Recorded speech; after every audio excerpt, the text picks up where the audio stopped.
Something changed in Barcelona, but not on the timing sheets, not with a dramatic lap, not with a puff of smoke.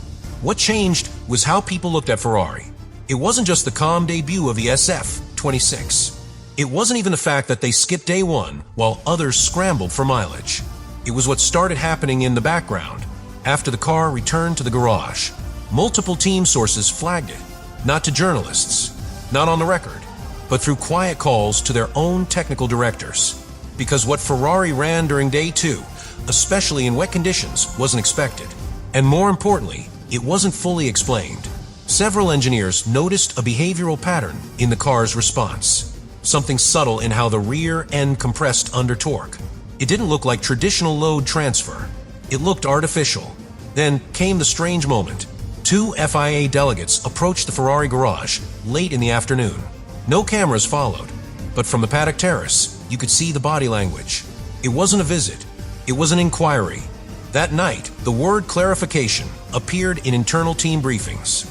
Not protest, not complaint, clarification. And if you know how F1 politics works, that word is the first drop of gasoline before the fire starts. Because what Ferrari might have tested, intentionally or not, is now the subject of an ongoing FIA review. And it's not about legality. It's about interpretation and precedent. Because if what they just validated stays untouched, this won't be the last time a rule is bent in plain sight. It'll be the beginning of something much bigger. On the surface, Ferrari's test in Barcelona looked unremarkable. They weren't chasing purple sectors. They weren't dominating headlines. They weren't even running every day. Day one passed without them turning a single lap. Officially, it was a controlled rollout delay. Nothing technical, nothing political, just patience. That in itself was unusual. While teams like Red Bull and Mercedes clocked over 100 laps, Ferrari kept the SF26 inside the garage, monitored, guarded, untouched. And when they finally took to the track, late into day two, they didn't join the long-run programs or low-fuel simulations. They ran in the wet, deliberately. No other team wanted those conditions, but Ferrari did. And that's where the questions began. Because what the SF26 did on a damp circuit didn't match what teams expected from the declared setup. There were no sharp corrections, no liftoff instability, just this quiet, repeatable, consistent balance. Too consistent. It didn't trigger alarms at first. Just interest. But interest turned into suspicion once the FIA made its first informal inquiry. Not an investigation, not a formal case, just a request for internal data from Ferrari's day two telemetry. And that request came without public explanation. The FIA hasn't accused Ferrari of anything. They haven't issued a bulletin. They haven't called a press briefing. What they've done, very quietly, is ask for clarification. Privately, carefully, without headlines. And when that happens at a test, it usually means they've seen something they don't yet have language for. It didn't come from a press release. It didn't leak to the media. It wasn't caught on camera. But somewhere between day two and day three, a quiet message started circulating between teams. Not a protest, not even an accusation, just a question. Have you seen what Ferrari's doing with rear torque management?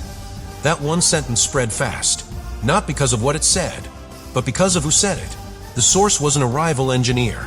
It wasn't a journalist. It was a supplier technician, someone who works closely with multiple teams, and who happened to be monitoring load distribution at corner exit. What he saw didn't line up with the throttle trace. It didn't look like standard differential behavior, and it definitely didn't match the declared setup Ferrari had submitted to the FIA. It looked, according to his words, like something was reacting inside the suspension itself, actively, precisely, as if the car was adjusting its own balance mid-corner, without any driver input. When asked directly, Ferrari denied anything active was in play. And technically they're right. There are no band systems in the SF26. No moving aero. No electronic ride height adjustment. No active differentials. But what this technician, and now several others, suggested is that Ferrari may have found a new way to use existing tools, in ways the rulebook doesn't fully anticipate. It's not about illegal hardware. It's about software, programming, sequence. And if that's true, then the FIA might be facing a problem. That can't be solved with a simple inspection. The FIA's rulebook doesn't always say what's allowed. Sometimes it only says what's forbidden. And that's exactly where this situation lives. Ferrari hasn't violated a clear directive. They haven't introduced active suspension. They haven't broken parc firm. Everything, on paper, checks out. But that's not the same as being clean. Not in Formula One. Because there's a narrow space, a legal space, between what the rules ban and what they never anticipated. We've seen it before. Red Bull's flexible front wings in 2021. Mercedes' DS system in 2020. Even Ferrari's own power unit in 2019. None of those things were illegal until the FIA rewrote the rulebook mid-season. And that's what's starting to worry people now. Because if Ferrari has created a system that manipulates energy distribution inside the suspension arms without violating Article 10.3, they've found a blind spot. The suspicion isn't about hardware. It's about sequencing. It's about using legal components in an illegal rhythm.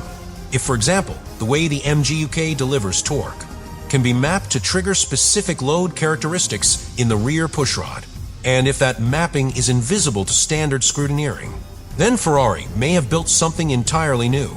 A car that reacts not just to driver input, but to what the software expects will happen next. No sensors move, no parts flex, but the behavior changes. And if you try to ban that, you'll need to rewrite how the FIA defines control. Inside the FIA, alarm bells aren't always loud. Sometimes they're quiet. Sometimes they sound like silence. Because when the telemetry request went in, it didn't come with a penalty. It came with curiosity. And that's what made it worse. Ferrari's system, whatever it is, wasn't hidden. It ran in front of everyone. In daylight. In wet conditions. No disguises. No covers. Which raises the uncomfortable question. How did this get to the track without a single flag being raised beforehand? Because systems like these don't appear overnight. They take months of development, sim work, supplier integration, coding, approval, and the FIA sees a lot of that early. So either Ferrari withheld key design information during technical review, or the FIA saw it, didn't fully understand it, and chose not to intervene. Both options are problematic. Both open the door to doubt, because now the paddock is asking, if Ferrari had this in simulation in late 2025, how much did the FIA know? And when? That's the real tension now. Not just the legality, but the timeline. Because if this wasn't just a surprise, if it was quietly tolerated for months, then the FIA hasn't just failed to stop a loophole. They may have silently approved it. And in a sport where perception is as powerful as regulation, that could be the biggest problem of all. No matter how this ends, Ferrari has already changed the direction of the season. Because once the FIA opens a technical inquiry, even if it stays quiet, it triggers a chain reaction. Teams stop focusing on upgrades. They start building legal defenses, requesting clarifications, preparing statements they might never publish. But keep ready, just in case. This kind of uncertainty spreads fast. Red Bull has already asked for language updates on specific suspension and torque control clauses. Mercedes reportedly requested more detail on sensor mapping and brake migration parameters. They're not accusing, they're building cases. And that tells you everything. Because the moment this becomes political, it no longer matters what Ferrari meant to do. It matters how it's interpreted. And every team on the grid will interpret it differently. If you're Alpine or Aston Martin, you want a clear ruling. You want restrictions. You want the system boxed in now, before it becomes a design trend. But if you're Red Bull, you want the ambiguity, because you've got the resources to copy it, optimize it, and still stay legal. So now the FIA faces a dilemma. If they issue a technical directive, Ferrari might lose their edge before round one. But if they don't act, they're implicitly endorsing it. And by mid-season, every top team will have their own version. Legal, fast, untouchable, and in a cost-cap era, the midfield won't be able to follow. Not without cutting elsewhere. That's the real risk now. Not one innovation, but an arms race no one budgeted for. Started by a system no one saw coming. Right now, the system Ferrari tested hasn't won a race. It hasn't topped a qualifying session. It hasn't rewritten the leaderboard. But that's not what makes it dangerous. What makes it dangerous is that no one knows how far it goes, because every team watching from the outside can only guess at how deep the system runs, how much of the car was designed around it, how many months they've had it in simulation, how early they made compromises to accommodate it, and if it works, if it delivers performance over a race distance. not just on a timesheet.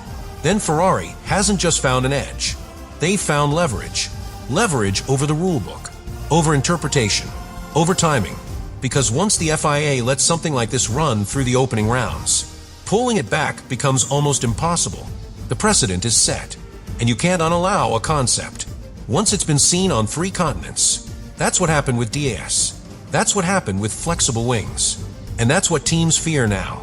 That by the time anyone moves to stop it, it will already be everywhere. And if Ferrari's interpretation becomes the baseline, they won't just gain a technical advantage. They'll gain months of control. Control over development. Over how far other teams must now chase just to keep up. Over how late the FIA can afford to intervene. And if the FIA delays too long, they won't be regulating this innovation. They'll be reacting to it, which means the 2026 championship could be shaped by what Ferrari did on one quiet, wet afternoon in Barcelona.